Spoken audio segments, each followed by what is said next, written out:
जय जय श्री राधे। श्रीमद्भागवत महापुराण दसम स्कंद अथ अष्टसप्ततिमो अध्याय दंत वक्त और विदुरथ का उद्धार तथा तीर्थ यात्राएं। बलराम जी के यहाँ से सूत जी का वध। श्री सुखदेव जी कहते हैं, परीक्षित शिशुपाल साल्व और पौंड्रक के मारे जाने पर उनकी मित्रता का ऋण चुकाने के लिए मूर्ख दंत वक्त अकेला ही पैदल युद्ध भूमि में आ धमका। वे क्रोध के मारे आग बबूला हो रहा था। शस्त्र के नाम पर उसके हाथ में एकमात्र गदा थी, परंतु परीक्षित लोगों ने देखा कि वह इतना शक्तिशाली है कि उसके पैरों की धमक से पृथ्वी हिल रही है। भगवान श्री कृष्ण ने जब उसे इस प्रकार आते देखा तब झटपट हाथ में गदा लेकर वे रथ से कूद पड़े। फिर जैसे समुद्र के तट की भूमि उसके ज्वार भाटे को आगे बढ़ने से रोक देती है, वैसे ही उन्होंने उसे रोक दिया।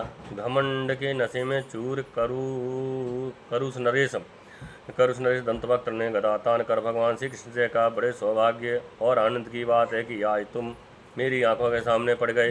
कृष्ण, तुम मेरे मामा के लड़के हो, इसलिए तुम्हें मारना तो नहीं चाहिए, परंतु एक तो तुमने मेरे मित्रों को मार डाला है और दूसरे मुझे भी मारना चाहते हो, इसलिए मतिमंद आज मैं तुम्हें अपनी वज्र कर्कश गदा से चूर चूर कर डालूंगा।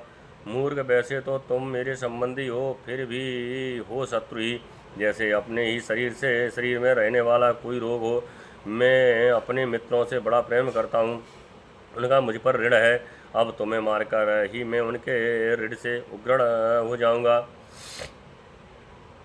हो सकता हूँ। जैसे महावत अंकुश से हाथी को घायल करता है, वैसे ही दंतवक्त्र ने अपनी कड़ी बातों से श्री कृष्ण को चोट पहुँचाने की चेष्टा की और फिर वह उनके सिर पर बड़े वेग से गदा मारकर सिंह के समान गर्ज कर उठा। रणभूमि में गदा की चोट खाकर भी भगवान श्री कृष्ण टस से मस न हुए। उन्होंने अपनी बहुत बड़ी कोमोद की गदा संभाल कर उससे दंतवक्त्र के वक्षस्थल पर प्रहार किया। गदा की चोट से दंतवक्त्र का कलेजा फट गया, वह मुंह से खून उगलने लगा। उसके बाल बिखर गए, भुजाएं और पैर फैल गए। निष्प्राण होकर वह धरती पर गिर पड़ा। परीक्षित, जैसा कि शिशुपाल की मृत्यु के समय हुआ था, सब प्राणियों के सामने ही दंतवक्त्र के मृत शरीर से एक अत्यंत सूक्ष्म ज्योति निकली और वह बड़ी विचित्र रीत से भगवान श्री कृष्ण में समा गई। दंतवक्त्र के भाई का नाम था विदुरथ। वह अपने भाई की मृत्यु से अत्यंत शोकाकुल हो गया। अब वह क्रोध से मारे लंबी लंबी सांसें लेता हुआ हाथ में ढाल तलवार लेकर भगवान श्री कृष्ण को मार डालने की इच्छा से आया। राजेंद्र, जब भगवान श्री कृष्ण ने देखा कि अब वह प्रहार करना ही चाहता है, तब उन्होंने अपने छुरे के समान तीखी धार वाले चक्र से क्रीट और कुंडल के साथ उसका सिर धड़ से अलग कर दिया। इस प्रकार भगवान श्री कृष्ण ने साल्व, उसके विमान शोभ, दंतवक्त्र और विदुरथ को जिन्हें मारना दूसरों के लिए अशक्य था, मारकर द्वारकापुरी में प्रवेश किया। उस समय देवता और मनुष्य उनकी स्तुति कर रहे थे। बड़े बड़े ऋषि मुनि, सिद्ध, गंधर्व, विद्याधर और वासुकी आदि महानाग, अप्सराएं, पितर, यक्ष, किन्नर तथा चारण उनके ऊपर पुष्पों की वर्षा करते हुए उनकी विजय के गीत गा रहे थे। भगवान के प्रवेश के अवसर पर पूरी खूब सजा दी गई थी और बड़े बड़े वृषभवंशी यादव वीर उनके पीछे पीछे चल रहे थे।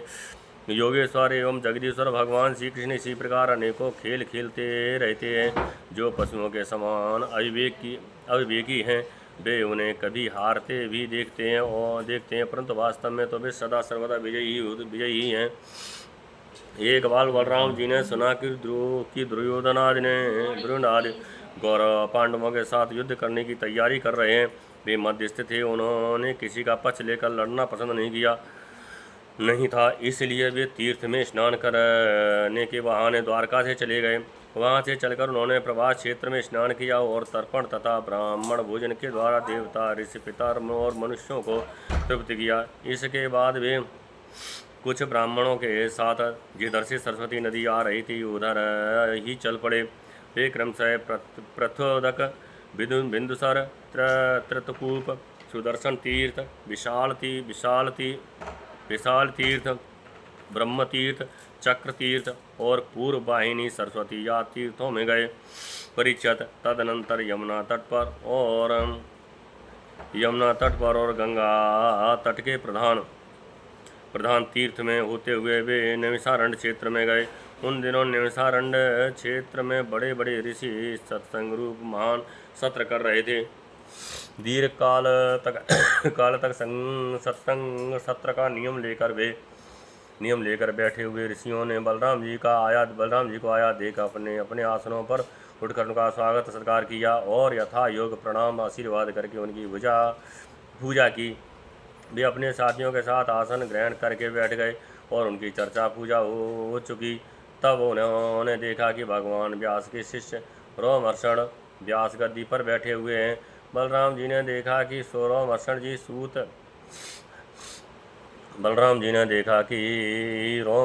सूत जाति में उत्पन्न होने पर भी उन श्रेष्ठ ब्राह्मणों से ऊंचे आसन पर बैठे हुए हैं और उनके आने पर ना तो उठकर स्वागत करते हैं और ना हाथ जोड़कर प्रणाम ही। इस पर बलराम जी को क्रोध आ गया। वे कहने लगे कि यह रोमहर्षण प्रतिलोम जाति का होने पर भी इन श्री ब्राह्मणों से तथा धर्म रक्षक हम लोगों से ऊपर बैठा हुआ है, इसलिए ये दुर्बुद्ध मृत्युदंड का पात्र है। भगवान व्यासदेव का शिष्य होकर इसने इतिहास पुराण धर्मशास्त्र आदि बहुत से शास्त्रों का अध्ययन भी किया है, परंतु अभी इसका अपने मन पर संयम नहीं है। ये विनयी नहीं है, उदंड है। इस अजितात्मा ने झूठ मूठ अपने को बहुत बड़ा पंडित मान रखा है। जैसे नट की सारी चेष्टाएं अभिनय मात्र होती हैं, वैसे ही इसका सारा अध्ययन स्वांग के लिए है। उससे न इसका लाभ है और न किसी दूसरे का। जो लोग धर्म का चिन्ह धारण करते हैं परंतु धर्म का पालन नहीं करते, वे अधिक पापी हैं और वे मेरे लिए वध करने योग्य हैं इस जगत में। इसलिए मैंने अवतार धारण किया है। भगवान बलराम यद्यप तीर्थ यात्रा के कारण दुष्टों के वध से भी अलग हो गए थे, फिर भी इतना कहकर उन्होंने अपने हाथ में स्थित कुश की नोक से उन पर प्रहार कर दिया। वे तुरंत मर गए। होनहार ही ऐसी थी। सूत जी के मरते ही सब ऋषि मुनि हाय हाय करने लगे। उस सब के चित्त खिन्न हो गए। उन्होंने देवाधिदेव भगवान बलराम जी से कहा, प्रभु आपने ये बहुत बड़ा अधर्म किया है। यदुवंशी श्रोमण सूत जी को हम लोगों ने ही ब्राह्मणोचित आसन पर बिठाया था और जब तक हमारा ये सत्र समाप्त न हो तब तक के लिए उन्हें शारीरिक कष्ट से रहित आयु भी दे दी थी। आपने अनजाने में ये ऐसा काम कर दिया जो ब्रह्म हत्या के समान है। हम लोग ये मानते हैं कि आप योगेश्वर हैं, वेद भी आप पर शासन नहीं कर सकता, फिर भी आपसे ये प्रार्थना है कि आपका अवतार लोगों को पवित्र करने के लिए हुआ है। यदि आप किसी की प्रेरणा के बिना स्वयं अपनी इच्छा से ही इस ब्रह्महत्या का प्रायश्चित कर लेंगे तो इससे लोगों को बहुत शिक्षा मिलेगी। भगवान बलराम ने कहा, मैं लोगों को शिक्षा देने के लिए, लोगों पर अनुग्रह करने के लिए इस ब्रह्महत्या का प्रायश्चित अवश्य करूँगा। अतः इसके लिए प्रथम श्रेणी का जो प्रायश्चित हो आप लोग उसी का विधान कीजिए। आप लोग इस सूत को लंबी आयु, बल, इंद्रिय शक्ति आदि जो कुछ भी देना चाहते हो मुझे बतला दीजिए, मैं अपने योग बल से सब कुछ संपन्न किए देता हूँ। ऋषियों ने कहा, बलराम जी आप ऐसा कोई उपाय कीजिए जिससे आपका शस्त्र पराक्रम और इनकी मृत्यु भी व्यर्थ ना हो और हम लोगों ने इन्हें जो वरदान दिया था वह भी सत्य हो जाए। भगवान बलराम ने कहा, ऋषियों वेदों का ऐसा कहना है कि आत्मा ही पुत्र के रूप में उत्पन्न होता है, इसलिए रोमहर्षण के स्थान पर उनका पुत्र आप लोगों को पुराणों की कथा सुनाएगा।